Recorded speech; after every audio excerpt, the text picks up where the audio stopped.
एक गांव था, नाम था ढोलकपुर। बड़ा ही शांत और सुंदर गांव था।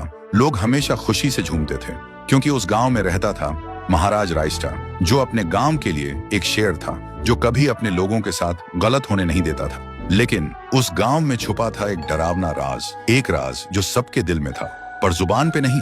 गांव के बीच एक सूखा हुआ पेड़ था जिसे लोग कहते थे श्रापित पेड़।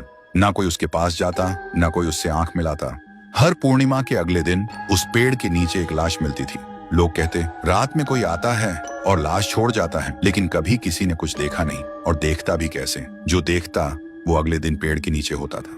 एक दिन रायस्टार ने ठान लिया, बस अब और नहीं, इस राज का अंत मैं ही करूंगा, क्योंकि ढोलकपुर का नाम मिट्टी में मिल रहा था। फिर एक पूर्णिमा की रात रायस्टार चुपके से जाकर पेड़ के पास बैठ गया। रात के 2 बजे एक आवाज आई, थुंग थुंग थुंग थुंग थुंग थुंग थुंग थुंग थुंग सहूर।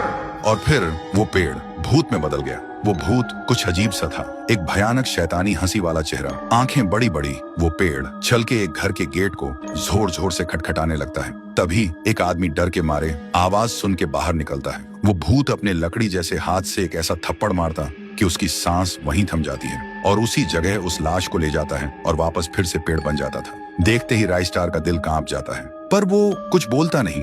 सुबह लोग भीड़ में जमा हुए और रायस्टार ने पहली बार उस पेड़ से बात करने की कोशिश की। पेड़ के अंदर से एक आवाज निकली, क्या तुम सब भूल गए मुझे? रायस्टार बोलता है, तू कौन है?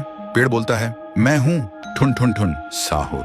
एक वक्त था जब मैं भी इस गांव का एक प्यारा सा बच्चा था, लेकिन 100 साल पहले मुझे इसी पेड़ से रस्सी बांधकर उल्टा लटका दिया गया, गांव वालों की आंखों के सामने, और मेरी मौत को तमाशा बना दिया गया, सिर्फ इसलिए क्योंकि मैंने एक राज देख लिया था जो लोग छुपाना चाहते थे।